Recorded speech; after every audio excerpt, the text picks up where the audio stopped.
lo que respecta a factores que intervienen en el inicio del trabajo de parto, es importante mencionar que es indispensable mantener la integridad del eje hipotálamo, hipófisis, glándula suprarrenal en el feto, debido a que este eje va a ser importante para iniciar el trabajo de parto, ya que a nivel del hipotálamo se va a liberar la corticotropina, la cual, actuando a nivel de la hipófisis, va a liberar la adenocorticotropina, que a su vez a nivel de la glándula suprarrenal va a influenciar para la producción del cortisol, y sabemos que el cortisol va a sintetizar la dehidroepiandrosterona, la cual es muy importante para la producción de estrógenos, y los estrógenos favorecen la síntesis de la conexina 53 o los famosos JAP Juntions, que son enlaces intercelulares importantes para las contracciones uterinas.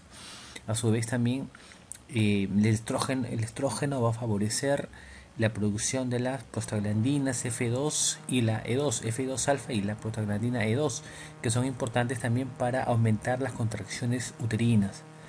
Esto de aquí demostraría el por qué, o mejor dicho, esto justificaría el hecho de que los anencefálicos no inician el trabajo de parto por sí solo, debido a una alteración en ese eje. El famoso reflejo de Ferguson, ¿no?, que consiste en estimular el cervix, lo cual va a estimular la liberación de oxitocina, ¿no?, a nivel de la hipófisis. Es importante también mencionar que la cabeza fetal, al momento que comienza a descender en el canal del parto, va a producir una distensión de las fibras musculares uterinas, lo cual también va a favorecer el incremento de estrógenos, ¿no?, y la disminución de los relajantes, que son la progesterona, e inicio de las contracciones uterinas por el mecanismo que les mencioné, ¿no?, cómo es que el estrógeno favorece todo el inicio del trabajo de parto. Bien, la composición del cuello uterino básicamente está formado por músculo liso, está formado por colágeno y tejido conectivo. La rigidez se va a mantener hasta aproximadamente las 37 semanas, 36-37 semanas. Va a mantenerse rígido el cuello del útero, impidiendo un inicio de trabajo de parto pretérmino. Sin embargo, llegando al término o cuando va a iniciar el trabajo de parto, va a haber cambios en el cuello del útero que va a favorecer que éste pueda dilatarse y pueda comenzar a incorporarse. Parecido el mecanismo como es que actúa el misoprostol, ¿no?, cuando se coloca el misoprostol por vía vaginal para inducción del trabajo de parto, es debido a que produce la reblandecimiento del cuello del útero, debido a la composición del cuello del útero, que va a cambiar esta composición. El conditrin sulfato y el dermatan sulfato son componentes que mantienen rígido el cuello del útero hasta el inicio del trabajo de parto, ¿no?, hasta las fases finales del embarazo. Sin embargo, llegando ya a puertas de iniciar el trabajo de parto, estos dos elementos van a disminuir y va a incrementarse el ácido hialurónico. El ácido hialurónico le va a dar ese reblandecimiento al cuello del útero, debido a que va a retener líquido, y esta retención de líquido va a favorecer el reblandecimiento del cuello del útero con la posterior dilatación e incorporación.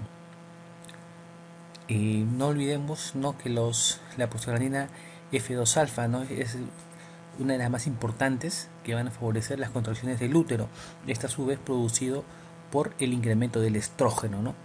También la prostaglandina E2 es importante, ¿no?, para el inicio y la estimulación de las contracciones uterinas. Bien, periodos del trabajo de parto. ¿Cuándo decimos que inicia el trabajo de parto? El trabajo de parto se va a iniciar cuando la dilatación es mayor o igual a 2 centímetros, cuando hay una incorporación mayor o igual a 50%. y las contracciones uterinas vienen a ser regulares, ¿no? Con una intensidad, con una frecuencia, lo cual va a permitir que haya cambios en el cuello del útero. Ahí decimos que la paciente ha iniciado el trabajo de parto. Mientras no haya esas contracciones, mientras haya contracciones esporádicas o contracciones no tan intensas como las de Braxton Hicks o las contracciones de Caldeiro, de Álvarez y Caldeiro, que son contracciones que se pueden encontrar desde el inicio del trabajo de parto, ¿no? Esas contracciones no producen cambios en el cuello del útero, ¿no? Pero las contracciones de la triple gradiente descendente sí van a hacer que haya cambios uterinos, ¿no? Y cuando hay una frecuencia, una intensidad regular, constante, van a producir cambios en el cuello del útero. Entonces la primera fase del trabajo de parto va a ser básicamente la fase latente, ¿no? La fase latente es hasta dilatación 3. De dilatación 4 para arriba estamos hablando de una fase activa del trabajo de parto. Cuando la dilatación llega a 10, ahí estamos hablando del periodo expulsivo, el cual puede durar en primigestas hasta 2 horas y en multigestas hasta 1 hora, mientras que la fase latente en una primigesta puede durar hasta 20 horas, mientras que en una multigesta 14 horas. Cuando se pasa de esos tiempos hablamos de fase latente prolongada. Cuando se pasa de mayor de 1 hora de expulsivo en una multigesta o mayor de 2 horas de expulsivo en una primigesta, hablamos de periodo expulsivo prolongado. El alumbramiento viene a ser básicamente la expulsión de la placenta. Hasta 30 minutos puede durar el periodo de alumbramiento. Cuando el alumbramiento es dirigido, vale decir con uso de oxitocina, puede durar hasta 15 minutos. Y el cuarto periodo básicamente son las 2 primeras horas del puerperio inmediato. Cosas importantes que mencionar del periodo de dilatación es que en las primigestas van a dilatar 1 centímetro por hora, ¿no? Aproximadamente, y va a haber un descenso también de la presentación de 1 centímetro por hora. Hablamos de parto precipitado en las multigestas cuando hay una dilatación, ¿no?, de 10 centímetros en 1 hora, y en las primigestas dilatación mayor de 5 centímetros en 1 hora. Bien, el periodo expulsivo, ¿no?, como aquí apreciamos en la figura de la etapa 2, cuando la dilatación es completa, que prácticamente el tracto vaginal ya no se toca borde del cuello del útero, todo es cabeza, y hablamos de un periodo expulsivo, ¿no? En algunos libros mencionan, como el Williams, que el periodo expulsivo podría durar más de hasta inclusive 3 horas, pero sin embargo, para fines de examen debemos recordar que puede durar solamente 1 hora en una multigesta y de 2 horas en una primigesta. Pasado ello, debemos ver qué obstáculo está impidiendo el descenso completo de la presentación fetal, ¿no?, que podría ser problemas en estrecho inferior o estrecho medio, dependiendo a qué altura de presentación se encuentre el producto.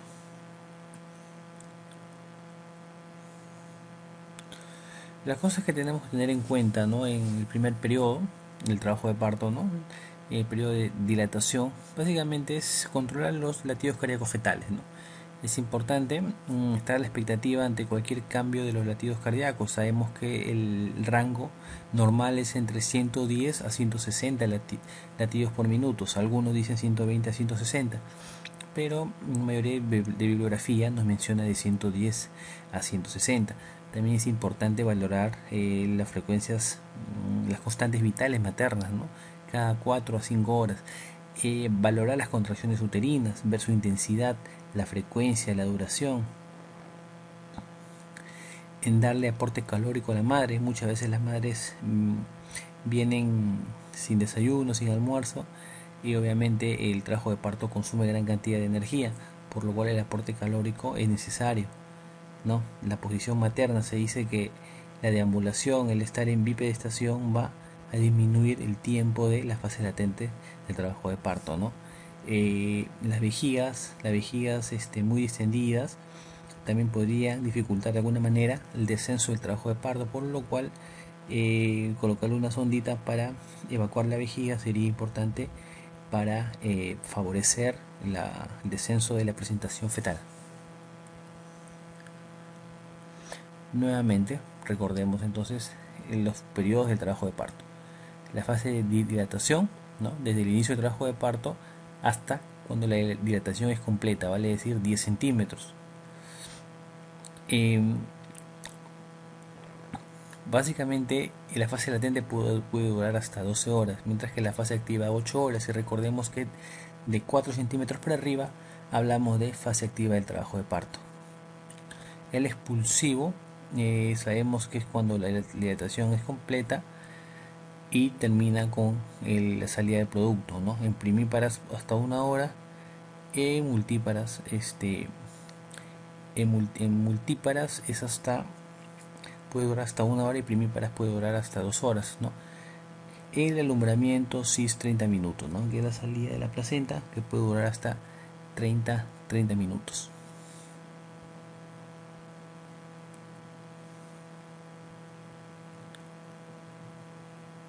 Aquí básicamente lo que ya les mencioné, ¿no? Sobre la fase latente y la fase activa del trabajo de parto. Si bien es cierto, el trabajo de parto comienza cuando la contracción es de 2 a 3 en 10 minutos, debemos recordar que en la fase expulsivo puede llegar las contracciones hasta 5 contracciones en 10 minutos, ¿no? Pasado ello estamos hablando de taquisistolia, ¿no? La intensidad también aproximadamente 50-60 milímetros de mercurio y la duración normal es entre 30 a 60 segundos. Inclusive en la fase expulsiva puede durar hasta 90 segundos.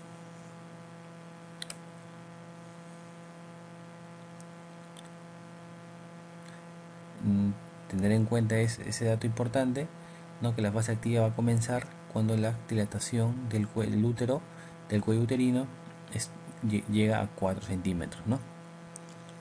Acá vemos las imágenes, cómo es que se va a dilatar, cómo es que se va abriendo el cuello del útero, ¿no?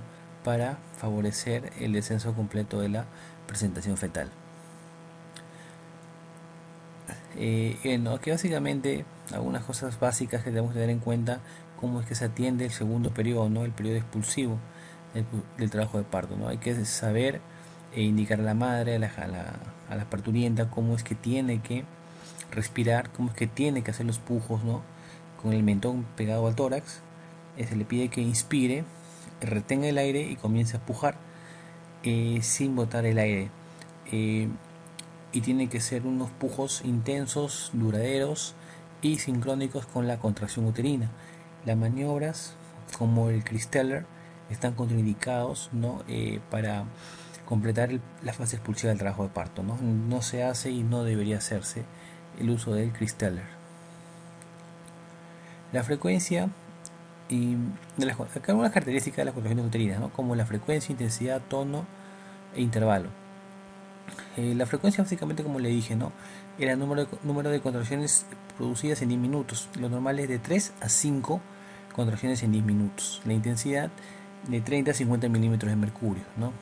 El tono es la presión más baja registrada entre las contracciones, que aproximadamente llega a 8 milímetros de mercurio,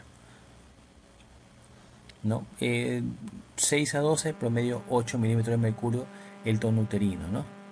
Cuando pasa de esos valores podemos estar hablando de una hipertonía uterina. Y esas son las contracciones que le mencioné, las de tipo A o de Álvarez de Caldeiro, que son de baja intensidad, de 2 a 4 milímetros de mercurio, que se localizan en pequeñas zonas del útero. Obviamente no van a producir cambios cervicales, ¿no? La frecuencia es aproximadamente una contracción en un minuto y la madre no las va a percibir. Las tipo B, las de Braxton Hicks, que son un poquito más intensas, de 15 milímetros de mercurio, no producen dolor, por ende no producen cambios cervicales, ¿no? Puede ser una contracción en 1 hora y va aumentando a medida que aumenta el embarazo, y la podemos encontrar a partir de las 28 a 30 semanas del embarazo. Se dice que las contracciones de Braxton Hicks son los marcapasos, ¿no? Estas contracciones de Braxton Hicks van a favorecer una buena perfusión útero-placentario, placentario-fetal, ¿no? Favoreciendo la oxigenación del feto. Las contracciones de la triple gradiente ascendente, que comienzan a nivel cornual y van desde el fondo del útero hasta la parte inferior. Esas sí son las contracciones que producen dilatación y cambios del cuello del útero. Aquí llamamos mecanismo del parto. Van a ser todos aquellos movimientos a los cuales va a ser sometido el feto por acción del pujo materno y de las contracciones del útero para poder sortear de manera eficaz el estrecho superior, el estrecho medio y el estrecho inferior. Estos movimientos que realiza el feto básicamente es para ganar los mayores diámetros de la pelvis materna, aprovechar los mayores diámetros de la pelvis materna para poder descender de manera eficaz. Para ello, el producto o el feto va a realizar una serie de movimientos como el descenso, encajamiento, flexión, rotación interna, extensión y rotación externa, culminando en la expulsión, para de esta manera sortear estos tres estrechos. Recordemos que el estrecho más distósico o el que presenta mayor cantidad de distosias es el estrecho medio. En segundo lugar, el estrecho superior y por último el estrecho inferior. Bien, recordemos entonces mecanismos del parto. La cabeza del producto por encima del estrecho superior, antes de que ingrese al estrecho superior, se encuentra en una posición transversa. Bien, y entonces para que ingrese al estrecho superior va a realizar una serie de movimientos para poder ganar los mayores diámetros del estrecho superior. Entonces, si la cabeza del producto por encima del estrecho superior se encuentra en una posición transversa, cuando ingresa al canal del parto cambia de posición, de modo que la sutura sagital del feto va a ocupar uno de los diámetros oblicuos del estrecho superior. Sabemos que el diámetro oblicuo izquierdo mide 12.5 centímetros, mientras que el diámetro oblicuo del lado derecho va a medir 12 centímetros.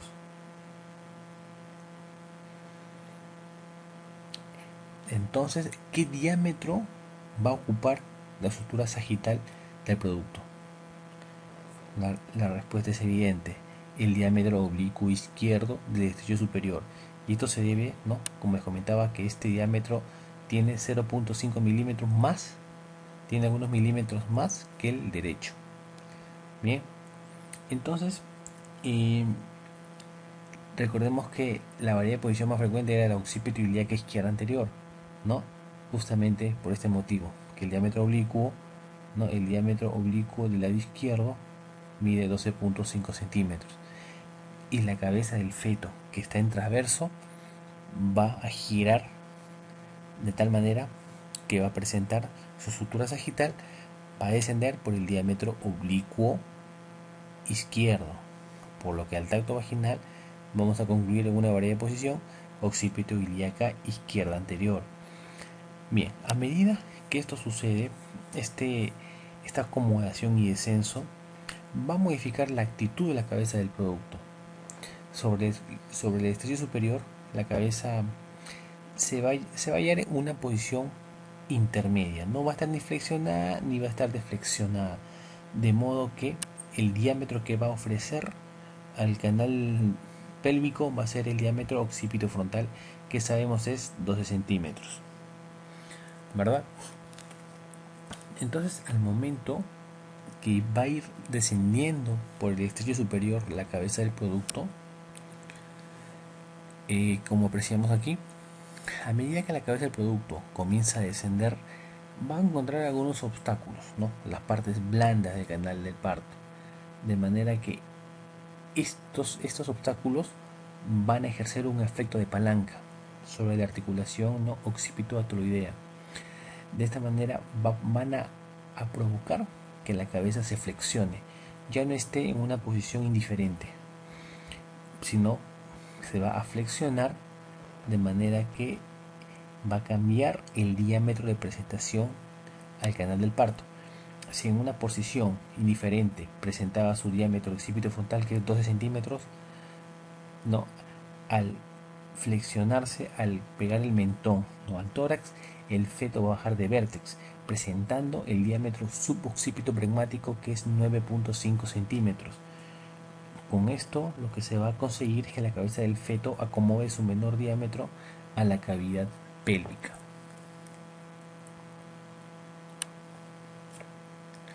Mientras todo esto sucede, aún los hombros todavía no han entrado a la cavidad pélvica, ¿verdad?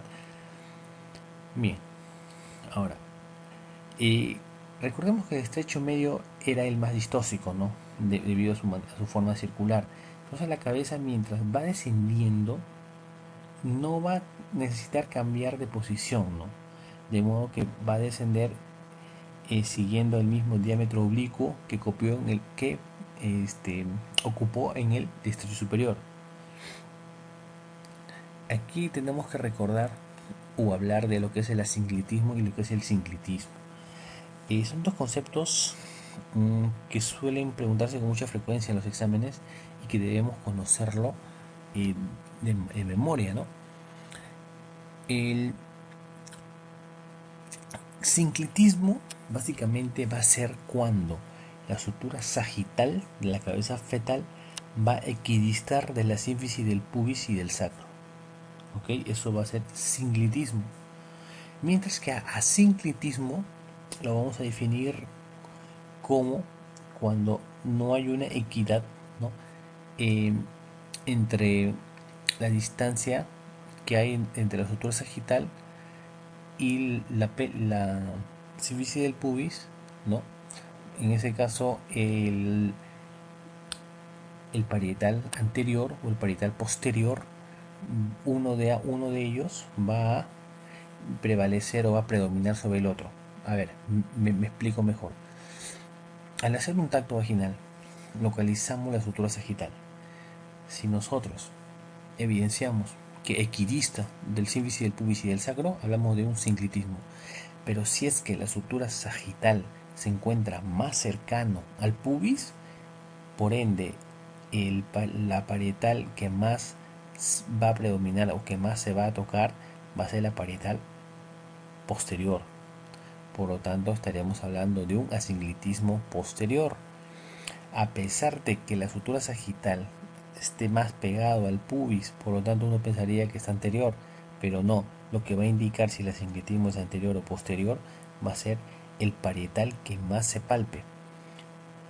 De caso contrario, si la sutura sagital está más cercana al sacro, el parietal que más se va a palpar va a ser el parietal anterior.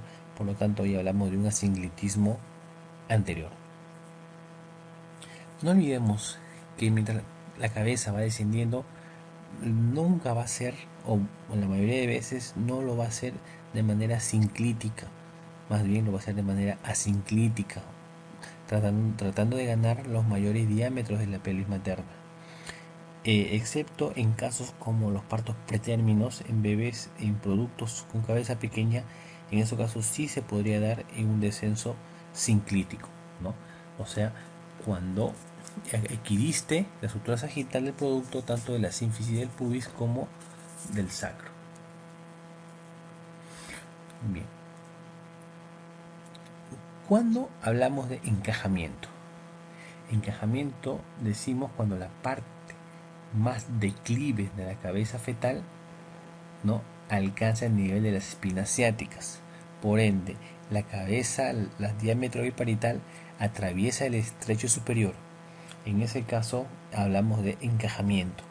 Repito, cuando la parte más declive de la cabeza fetal, ¿no?, cuando es un parto, una presentación cefálica, cuando la parte más declive de la cabeza fetal se encuentra a nivel de las espinas ciáticas, ¿no? El diámetro biparital se va a encontrar a nivel de la línea innominada, ¿no?, cuando este ya atraviesa el estrecho superior.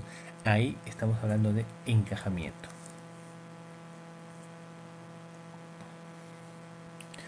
Como les mencionaba en diapositivas anteriores, tanto la acomodación, ¿no?, la orientación, el descenso y el encajamiento en las primigestas se va a realizar más o menos a las 37 semanas, ¿no? Mientras que en las multíparas recién todos estos movimientos se va a realizar cuando inicie el trabajo de parto. Bien, entonces ya hablamos del descenso, de la acomodación. Tenemos que hablar ahora de la rotación interna. ¿Qué es la rotación interna? Va a ser un mecanismo, un proceso por el cual la cabeza, que va a ir descendiendo por el estrecho medio, va a cambiar de posición. ¿Con qué finalidad? Con la finalidad de hacer coincidir su diámetro mayor con el eje mayor del estrecho inferior. como vemos en la figura, ¿no? En la figura número 4.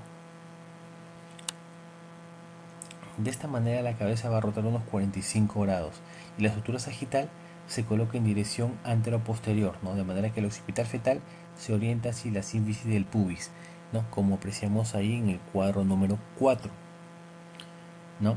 En las posiciones izquierdas, ¿no? La cabeza desciende en occipito ilíaca izquierda anterior, ¿no? Por tanto solamente va a rotar 45 grados para quedar en occipito ilíaca anterior, ¿verdad?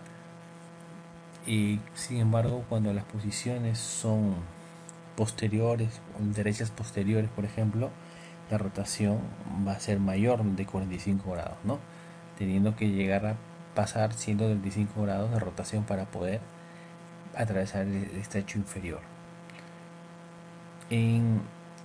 Mientras la cabeza realiza su rotación interna, simultáneamente ello, la cabeza inicia recién el primer tiempo del parto de los hombros, ¿verdad?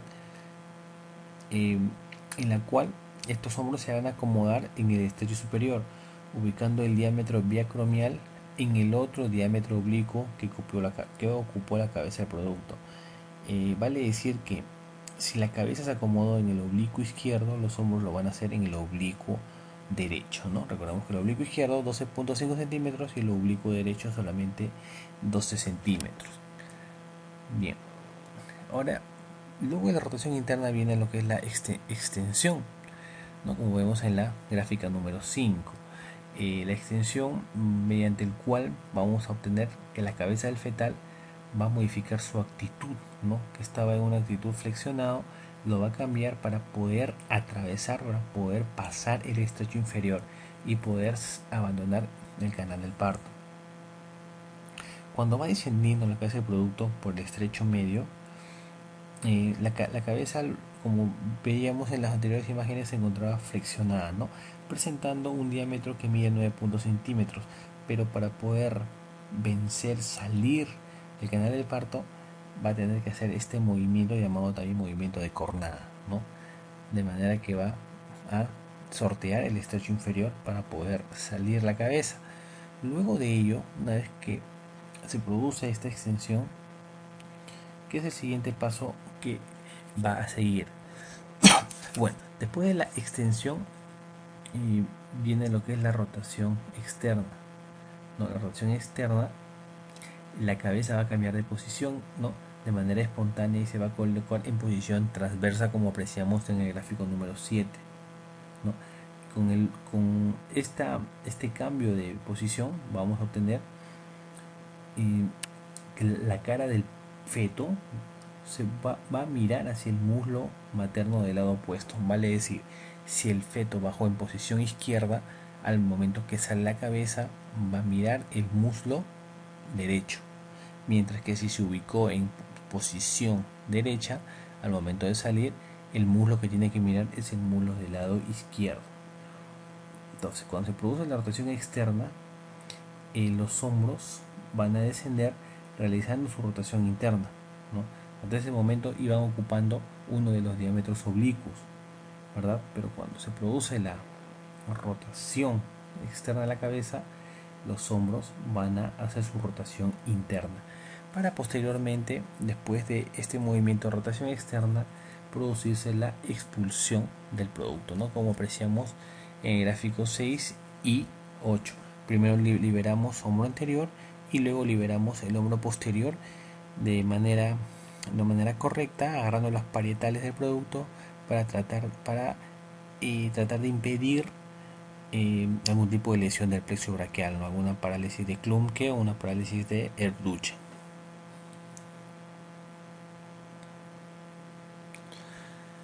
Aquí más o menos les conceptúo lo que ya les mencioné, ¿no? Lo que es encajamiento, lo que es un sinclitismo y lo que es un asinclitismo, ¿no? Es importante que lo tengan presente, ¿no? No todo asinclitismo es patológico, porque la cabeza del feto suele bajar en asinclitismo anterior y sinclitismo posterior. Aquí una imagen para que se entienda bien lo que les explicaba anteriormente, ¿no? Sinclitismo, el sutura sagital equidista de la cervicis del pubis y equidista del sacro. Bien, todo esto ya lo mencionamos, ¿no? Los planos de Hutge, recordemos, ¿no? Lo que le mencionaba en unas diapositivas anteriores. El primer plano, ¿no? Que va desde el borde superior de la sínfisis del pubis hasta el sacro, mientras que el segundo plano de Hodge pasa por el borde inferior de la sínfisis. La tercera, una línea paralela al segundo plano de Hodge que pasa a través de las espinas ciáticas, y el cuarto plano de Hodge a nivel del coxis, ¿no? Una línea también paralela a la línea que pasó por las espinas ciáticas.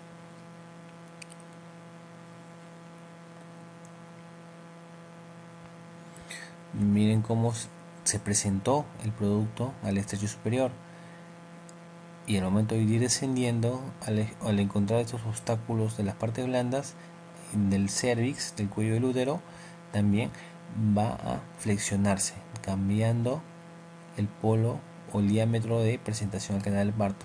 Mientras en la posición indiferente presentaba el occipito frontal que mide 12 centímetros, al momento de descender y se flexione, va a presentar el occipito pregmático, que es 9.5 centímetros.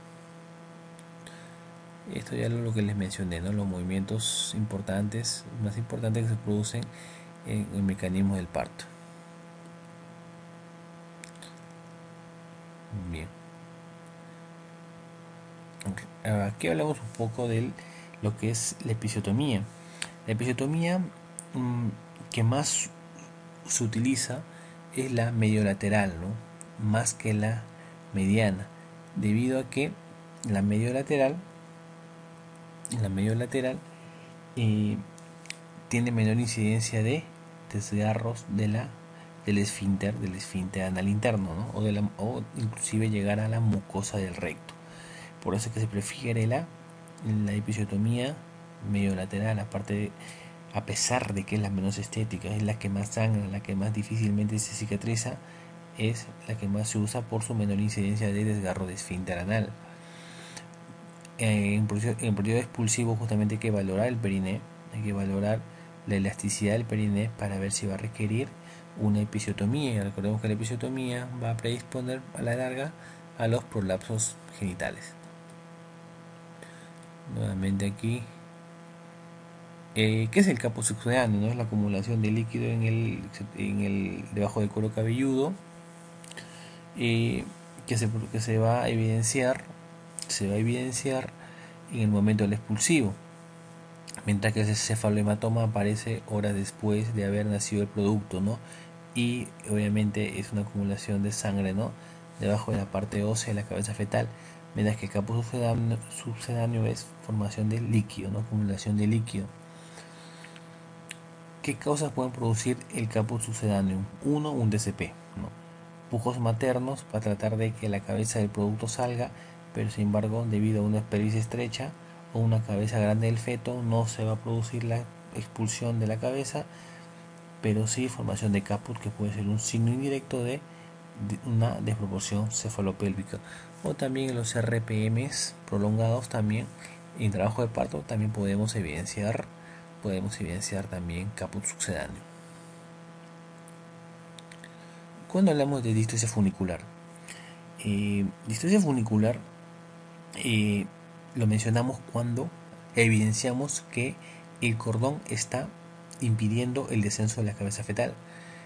Puede ser un circular ajustado al cuello, puede ser un circular corto, puede ser un cordón corto que impide el descenso correcto del producto.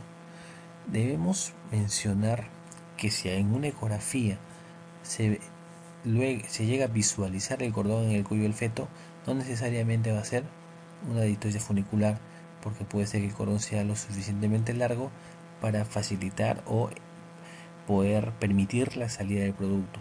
Pero si en el trabajo de parto evidenciamos que la cabeza del feto no desciende y en el registro cardiotocográfico evidenciamos los DIP3, que son las desaceleraciones irregulares, podremos estar hablando de una distosia funicular, ¿no? Probablemente por un cordón al cuello ajustado. En cuanto al clampeo del cordón umbilical, lo más valorado, lo que ha demostrado mejor pronóstico para el producto, sobre todo en lo que es índice de anemia, es el clampeo tardío, ¿no? Esperando 1 a 3 minutos que termine de latir el cordón umbilical para producir al clampeo. Sin embargo, si es que al momento de nacer se evidencia el líquido verde espeso o el bebé sale planchado, sale con un Apgar muy bajo, debería hacerse un clampeo precoz, ¿no?, para poder recibir las primeras reanimaciones por el neonatólogo.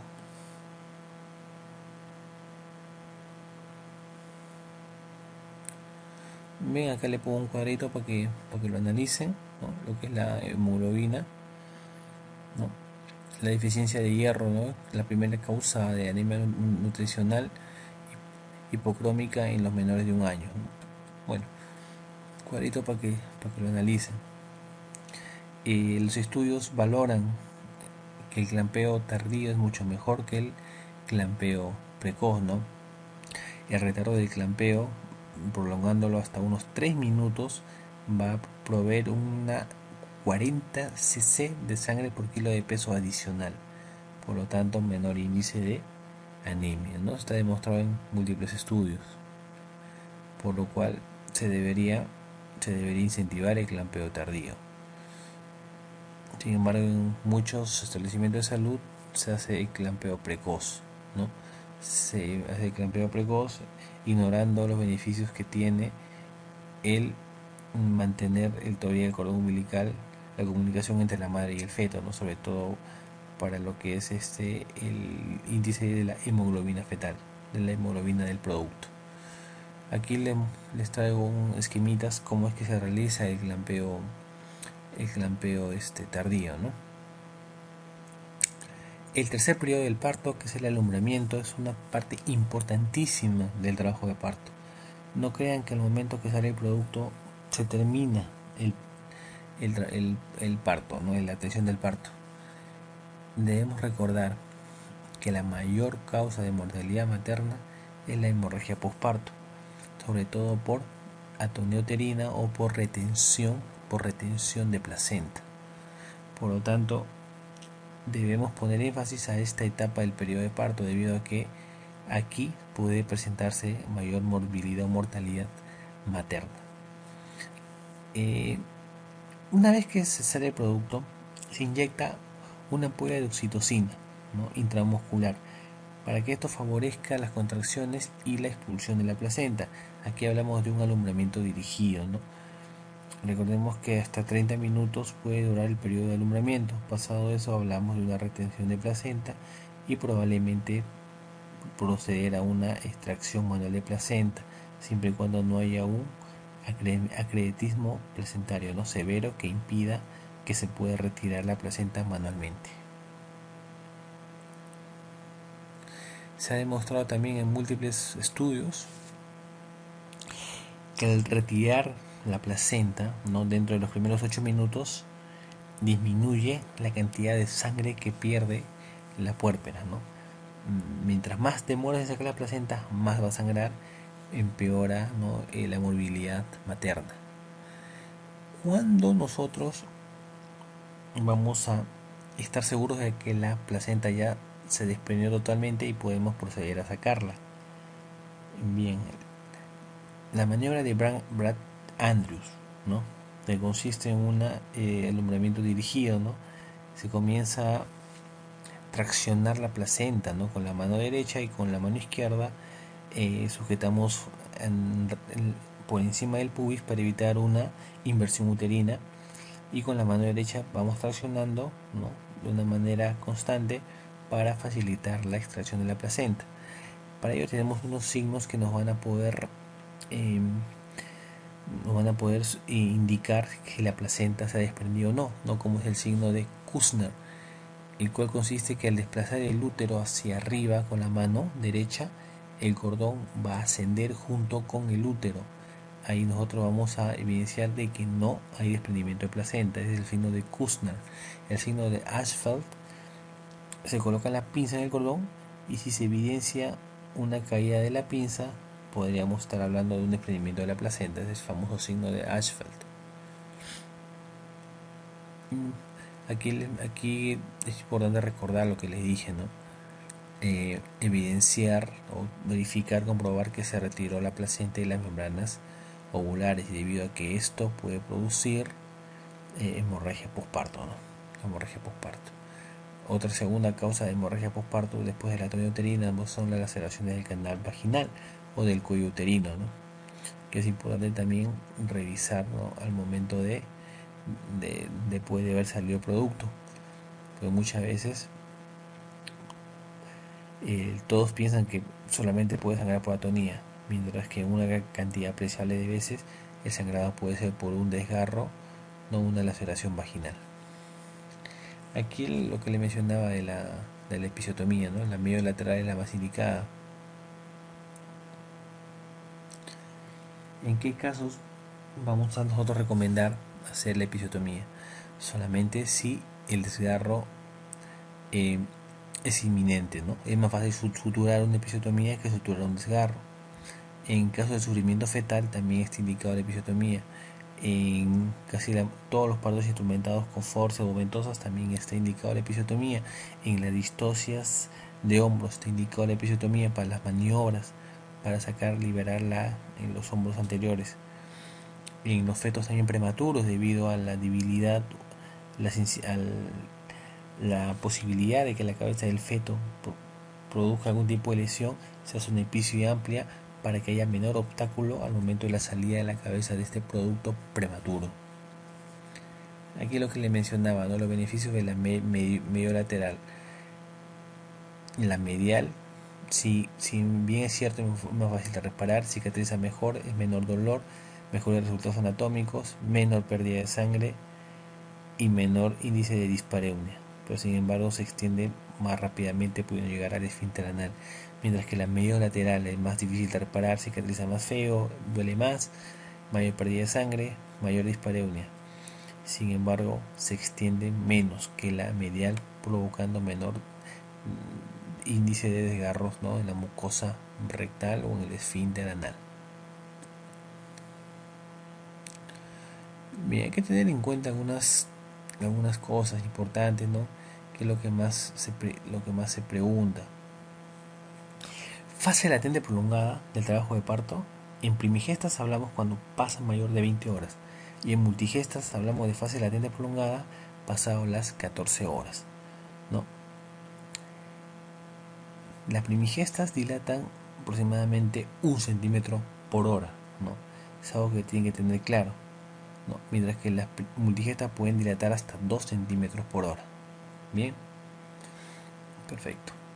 Las primigestas, a las 37 semanas se puede ver ya un encajamiento del feto, mientras que las multigestas recién para encajar en el momento del trabajo de parto.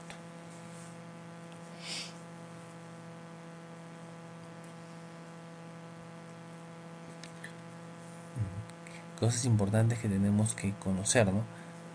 Hablamos de inicio de trabajo de parto cuando hay dilatación de 2, borramiento de 50%, ¿no? Contracciones de 2 a 3 minutos de 2 a 3 contracciones en 10 minutos, ¿no? Solamente ahí podemos estar hablando de un inicio del trabajo de parto. Los pródromos, ¿no? ¿Qué síntomas o signos nos evidencian que esta paciente en los siguientes días va a iniciar un trabajo de parto? La expulsión del tapón mucoso de Christeller, ¿no? ¿Qué más?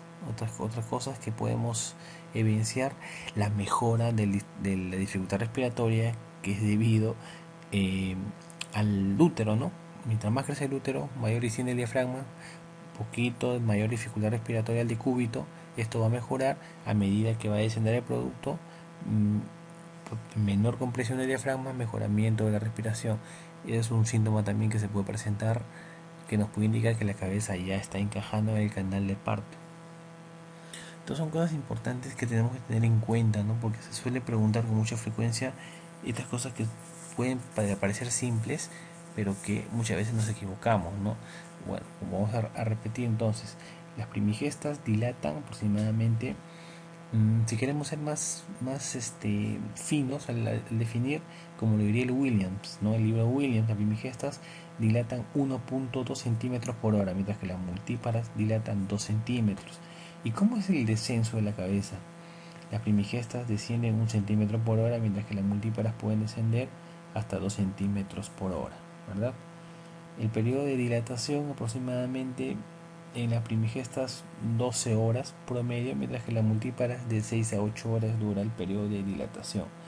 Expulsivo, hasta 2 horas en las primigestas, multíparas hasta 1 hora. Alumbramiento tanto para una como para otra solamente hasta 30 minutos. Pasado de eso hablamos de retención placentaria, ¿ok? Alumbramiento máximo hasta 30 minutos.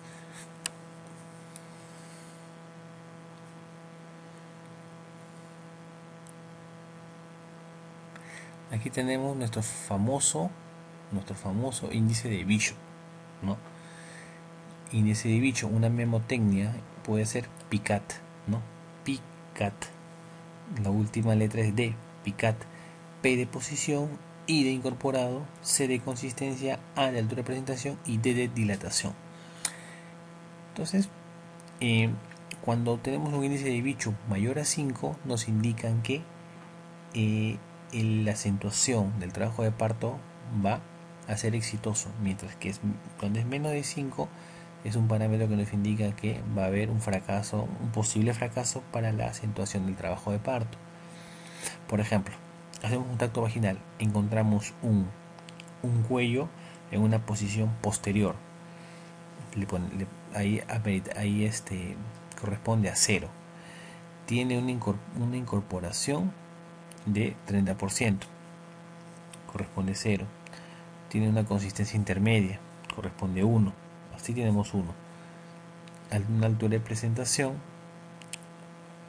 de menos 2, ahí corresponde 1, ya tenemos 2, y una dilatación de 1, ahí correspondería también 1, entonces sería un Bishop 3, menor de 5, por lo tanto podemos decir que puede haber una falla al momento de la acentuación, que la acentuación no va a ser exitosa.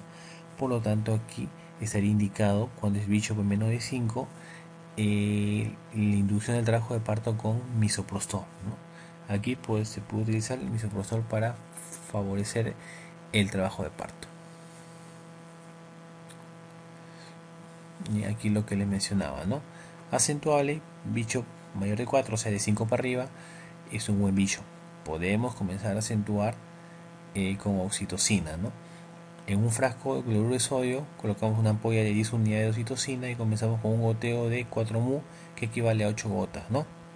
Un mu es igual a 2 gotas, entonces 4 mu va a ser igual a 8 gotas por minuto, aumentando 4 gotas cada 10 minutos hasta que la dinámica uterina sea de 3 en 10, de buena intensidad, de buena duración, ¿no? Cuando llega hasta 5 contracciones en 10 minutos, se puede permitir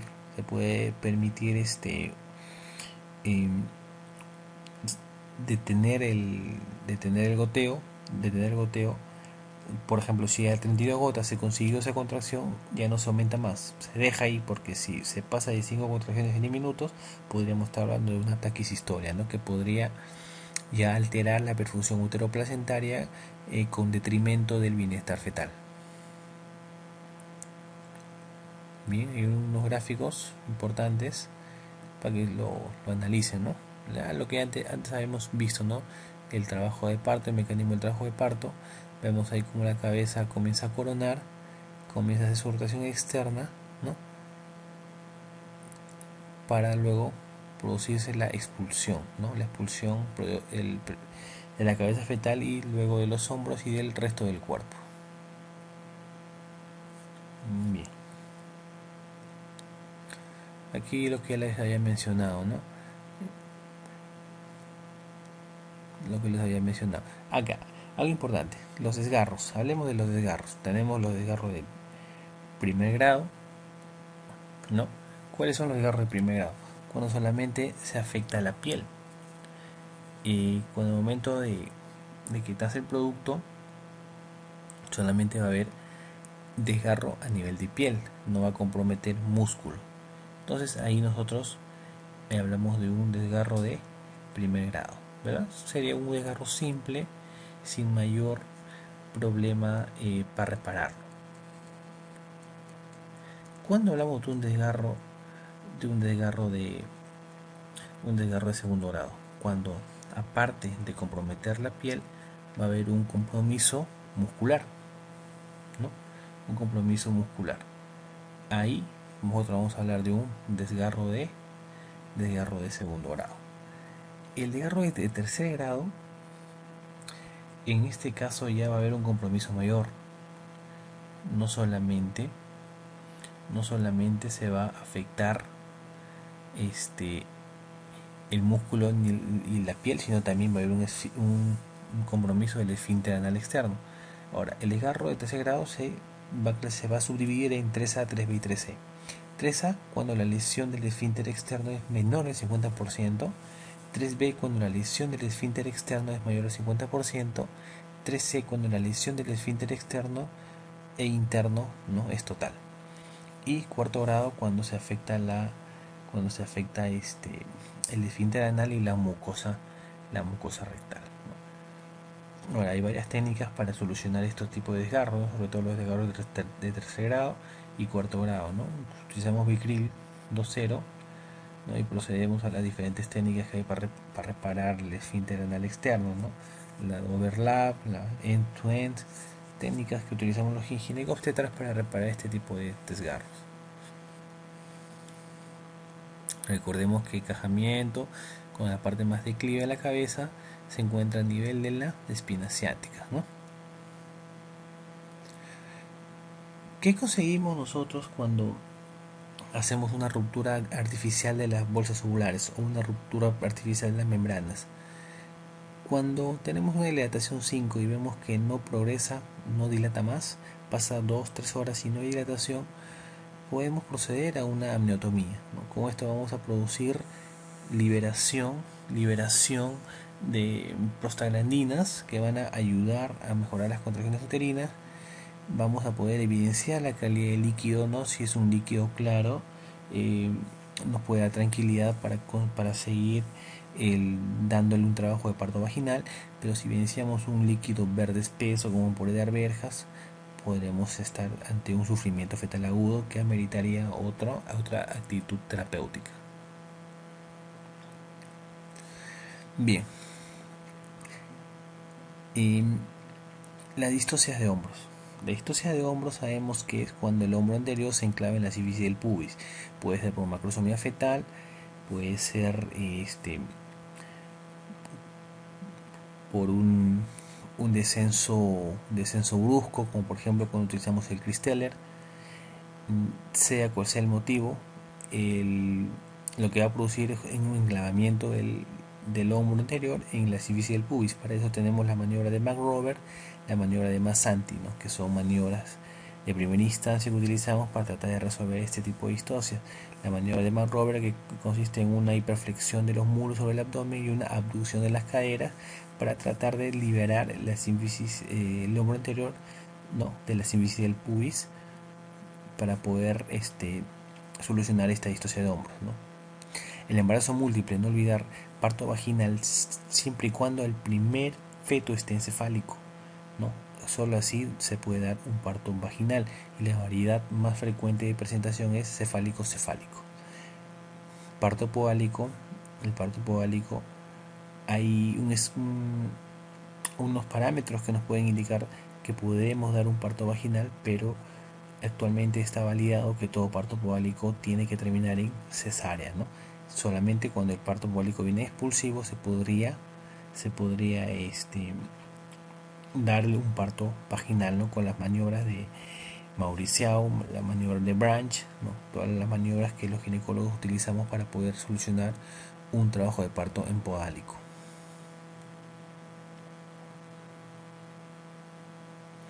Cuando nosotros acentuamos un trabajo de parto, cuando hay unas dilataciones, unas contracciones de baja intensidad, de baja frecuencia, que no producen dilatación del cuello uterino. En ese caso nosotros podemos acentuar un trabajo de parto. Inducción es cuando no hay contracciones y queremos darle contracciones al útero para inducir un trabajo de parto.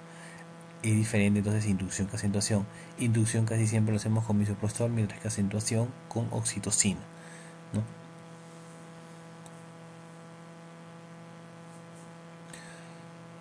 Estos son algunas indicaciones en las cuales para los cuales nosotros tenemos que tener en cuenta si vamos a dar o no un parto vaginal a un feto en presentación pelviana, ¿no? Para ello deben cumplirse los siguientes requisitos, ¿no? Que la gestación sea mayor de 35 semanas, que la presentación de nalgas sea puras, ¿no? Que no haya macrosomía fetal, o sea, no un peso mayor de 4.5 kilos, que la cabeza esté flexionada, porque si la cabeza está extendida va a haber dificultad al momento de sacarla, ¿no? Que no haya malformaciones fetales. Bueno, esto es en teoría, ¿no?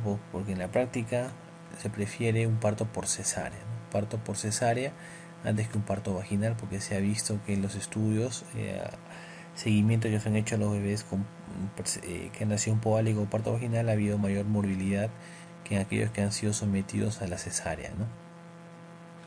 Incisiones abdominales, ¿no? La mediana infraumbilical, la fanesial, que es la transversa elíptica, la que más utilizamos nosotros por ser la más estética. Incisiones uterinas que utilizamos en la cesárea, ¿no? La incisión de Moonrocker, que es a nivel de segmento corporal. Utilizamos este tipo de incisión en el útero cuando no podemos hacer una incisión en el segmento debido por ahí a un mioma quizás o múltiples adherencias que impiden hacer un corte a nivel del segmento, ¿no? Solo ahí utilizamos la histerotomía corporal. ¿Cómo hacemos con las cesáreas anteriores? Cesárea anterior una vez no es indicación de cesárea, inclusive cesárea anterior 2 veces tampoco lo es. Hay varios parámetros que tienen que evaluarse. Una cesárea anterior tiene un riesgo bajísimo de hacer ruptura uterina, ¿no? De 0.3% aproximadamente. ¿Cuándo nosotros o qué debemos tener en cuenta para dar chance de parto vaginal a una paciente cesárea anterior? 1. Periodo intergenésico mayor a 2 años. 2. Que la cesárea anterior haya sido segmentaria. 3. Contar con un sala de operaciones, ¿no? Las 24 horas, ¿no? Y con banco de sangre. ¿Qué más? El consentimiento de la paciente. Esos parámetros tenemos que tener en cuenta para indicar o poder darle un parto vaginal a una paciente cesárea anterior. Si no se cumplen esos requisitos, tenemos que someter a la paciente a otra cesárea, ¿verdad?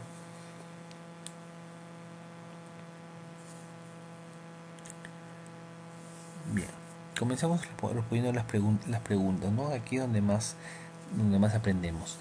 Decide inducir el parto en una gestante de 42 semanas, presentación cefálica y un Bishop de 9. ¿Con qué acentuaríamos el trabajo de parto? ¿Con oxitocina? Todos coincidimos que sí, con oxitocina, ¿no? Una ampolla intramuscular cada 2 horas, falso. Recordemos que dijimos que es por perfusión continua. En un cloruro de sodio colocamos una ampolla de oxitocina e iniciamos con un goteo de 4 mu, o sea de 8 gotas. La clave aquí sería la 2. La 3 gel de prostaglandina de 2, nada que ver. Esto sería más que todo para inducir un trabajo de parto. Indometacina, nada que ver, está tirado de los cabellos. La clave aquí es la 2, ¿no? Recuerden, oxitocina, perfusión continua. Con eso acentuamos un trabajo de parto. Recuerden el índice de bicho, el famoso PICAT, posición, incorporación, consistencia, altura de presentación y dilatación, ¿no? Bicho mayor o igual a 4, oxitocina. Bicho menor de 4, prostaglandinas tópicas, ¿no? En caso de nosotros aquí en Perú se usa mucho el misoprostol. Otra pregunta. Las siguientes son indicaciones absolutas de cesárea, excepto pelvis estrecha. Claro que sí, pues la cabeza no va a salir, al menos que la cabeza sea muy pequeña y pueda salir por una pelvis estrecha. Por ahí podría quedar la duda. Bien, sigamos viendo. P. Placenta previa total. Obviamente nunca va a salir por la cabeza. Sufrimiento fetal agudo. Indicación necesaria, al menos que esté con dilatación 10 y el parto sea inminente. Bien, sigamos. D. Ruptura uterina. Definitivamente ahí la cesárea tiene que darse. E. Presentación de cara variedad anterior. Dijimos que la variedad de cara presentación, variedad posterior es la que va para cesárea, mientras que la variedad anterior no va para cesárea. La clave aquí es la E. En el alumbramiento de un parto normal, el desprendimiento de la placenta se produce fundamentalmente por ¿qué es lo que va a hacer que se vaya a desprender la placenta de su lecho en el útero, las contracciones uterinas, ¿no? Por eso es que también nosotros colocamos oxitocina intramuscular, y esas contracciones van a favorecer que se forme, ¿no? El desprendimiento de la placenta, la formación de ese hematoma retroplacentario que se va a producir va a favorecer el desprendimiento de la placenta, ¿no? Y también las contracciones uterinas. Recordemos aquí las dos tipos de variantes de alumbramiento, ¿no? De Schultz, que es el más frecuente, ¿no? Y el de Duncan, ¿no? En uno la placenta sale por el lado fetal, mientras que en la otra por el lado materno, ¿no? La de Schultz, la que sangra menos, ¿no? Porque el hematoma retroplacentario se forma en la parte central. Bien. ¿En qué casos está contraindicado la inducción del trabajo de parto? Ya sea con misoprostol o con oxitocina. En el caso de un antecedente de un tipo de cirugía en el útero, por ejemplo una miomectomía anterior, está contraindicado en este caso la inducción del trabajo de parto con oxitocina, ¿ok? Todo antecedente de operación de un corte en el cuerpo del útero va a contraindicar el uso de misoprostol o de oxitocina. ¿Qué era sinclitismo? Recuerden, la relación de la estructura sagital con el promontorio y el pubis, ¿verdad? Eso es, ¿no? Si equidistaba de ambos, del promontorio y del pubis, hablábamos de un sinclitismo, ¿no? Pero si se iba más para el promontorio, se tocaba más el parietal anterior, por lo tanto era un asinclitismo anterior, ¿no? Y viceversa. Bien, lo mismo.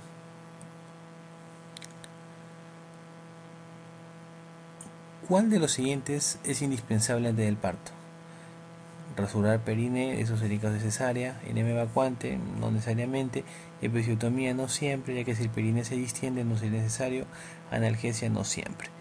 Instrumentos estériles, eso sí, ¿no? Y disminuye la incidencia de infecciones, no tanto para el producto como para la madre. Recordemos que las contracciones del útero comienzan en el fondo del útero, ¿no? Se inician a nivel cornual y descienden hacia la parte inferior del útero. Entonces la actividad de la contracción es mayor en el fondo, ¿no? Eso es verdad. Si fuese al revés, si las contracciones fuesen más intensas a nivel de la parte inferior del útero, hablaríamos de una inversión de las contracciones uterinas. Gestante de 38 años, ¿no? Gesta 2 para 3012, o sea, ha tenido 5 embarazos, 3 partos a término, un aborto, 2 productos vivos, ¿no? Con 37.5 semanas, portadora de un mioma subseroso de 8 centímetros en la cara antero inferior del cuerpo uterino. No hay molestias. ¿Cuál sería el manejo apropiado? Cesárea segmentaria. En este caso no, el mioma es subseroso. Si fuese submucoso sí dificultaría, ¿no?, el trabajo de parto. Cesárea seguida de una histerectomía. No necesariamente una histerectomía, ¿no? Poco traigo de los pelos. Cesárea seguida de miomectomía no se recomienda. Al momento de hacer la cesárea no se recomienda hacer la miomectomía. Control y evaluación semanal podría ser. La parotomía con miomectomía nada que ver, tirado de los pelos, ¿no?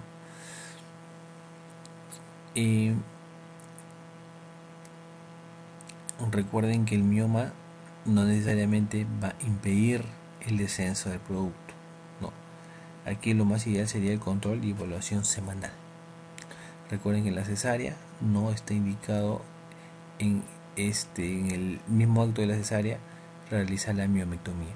Primigesta de trabajo de parto, ¿no? 6 centímetros de dilatación con membranas íntegras prominentes, ¿no? Se tacta cordón conjugado diagonal 10.5 centímetros, ponderado fetal 3.5 kilos. ¿Cuál es el diagnóstico? Obviamente si está a -4 al tacto vaginal, dilatación de 6, podemos estar hablando de una pericia estrecha, debido a que la cabeza no puede descender más, no está una P-4, o sea, todavía no pasa el estrecho superior, y se dice que se palpa el cordón con membranas íntegras.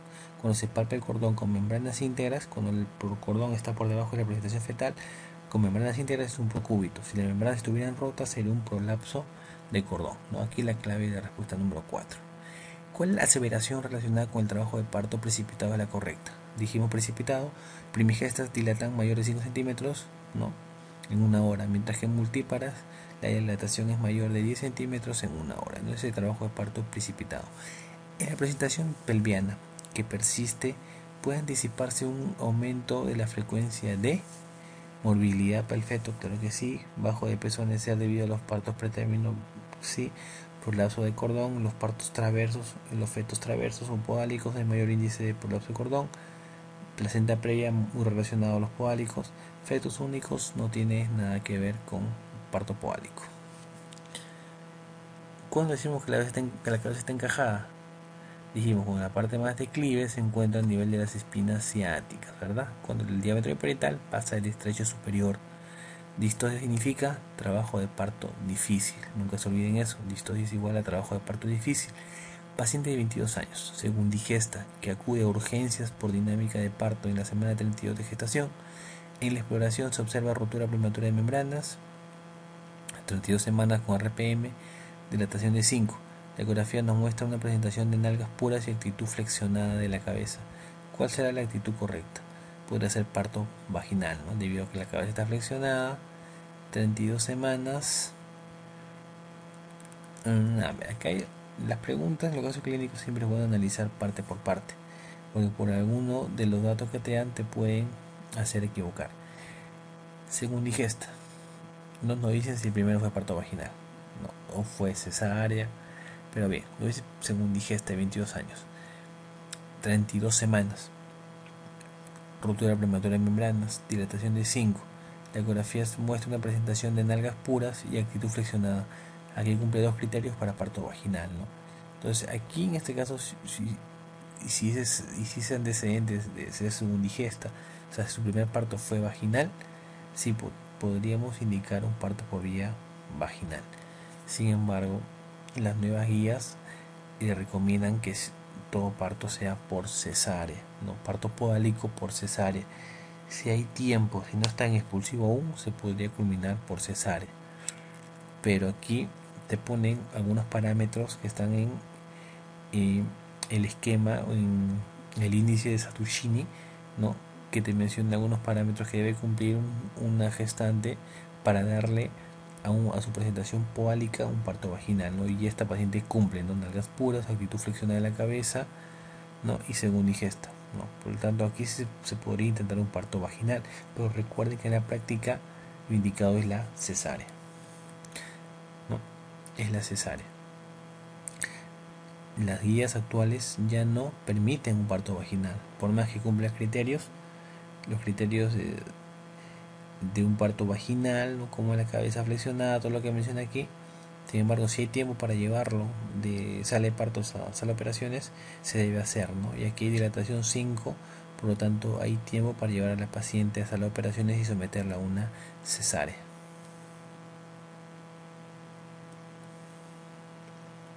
Bien, en una gestante a término se detecta oligoamnios, ¿no? Y la E3, retardo de crecimiento uterino tipo 2, o sea, es el asimétrico, y prueba de oxitocina prepatológica. Usted decide inducir el parto, para lo cual sabe que le serán útiles los siguientes métodos, excepto la maniobra de Hamilton, que es el desprendimiento de las membranas ovulares del cuello del útero, la amniorexis para liberación de prostaglandinas, el uso de prostaglandina C2 y la oxitocina. Si lifidipina, al contrario, el lifidipina es tocolítico, no ayudaría para nada para el trabajo de parto. ¿En cuáles de las siguientes situaciones en la presentación podálica podemos permitir el parto vaginal? En nalgas puras, ¿no? Y cuando la cabeza está flexionada. Recuerden, ¿no? Presentación de nalgas puras, podemos darle un parto vaginal. Recuerden que la presentación de cara al lamento posterior siempre termina en cesárea, mientras que el lamento anterior se puede terminar en parto vaginal.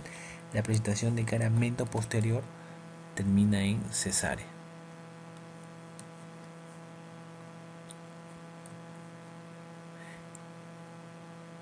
La presentación es las descripciones de frente o las descripciones indiferentes pueden terminar en una presentación de vértex, pudiendo culminar fácilmente en un parto vaginal sin ningún problema, ¿no?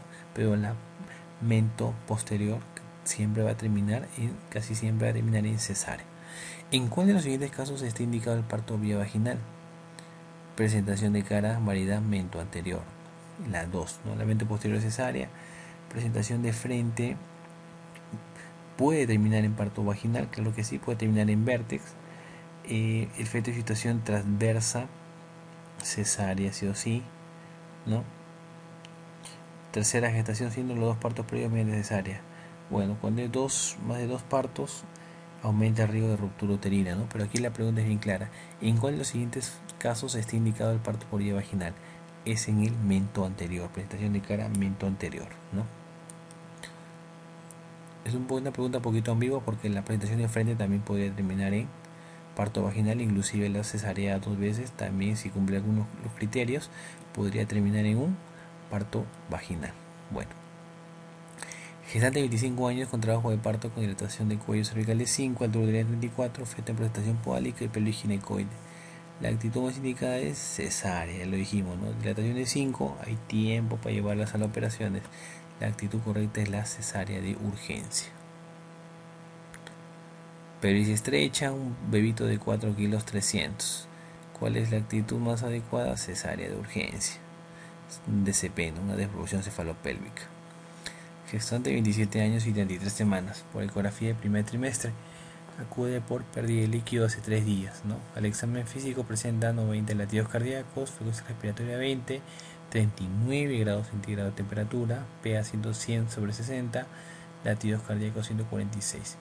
Dinámica uterina esporádica, dilatación de 2 centímetros, incorporación de 60, AP-2, membranas rotas, líquido amniótico claro, hemograma normal. La conducta a seguir es, obviamente, si ha habido RPM de 3 días, es un RPM prolongado, aquí tenemos que utilizar antibióticos, ¿no? Eso es de hecho. Y la presencia de fiebre nos puede indicar un inicio de una coriomionitis, por lo tanto se debe culminar la gestación. Y en la coriomionitis la mejor vía de culminación de la gestación es por vía vaginal, por lo cual se podríamos acentuar el trabajo de parto. El diámetro anteroposterior más pequeño del estrillo superior es, en el estrillo superior tenemos 3 conjugados. Conjugado diagonal, que debe ser mayor de 12 centímetros, el conjugado verdadero, que debe ser mayor a 11, y el conjugado obstétrico, ¿no? Que debe ser mayor de 10.5 centímetros. Esa es la respuesta.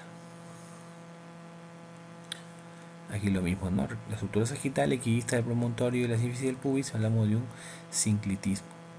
Bueno, esto ya pregunta repetida.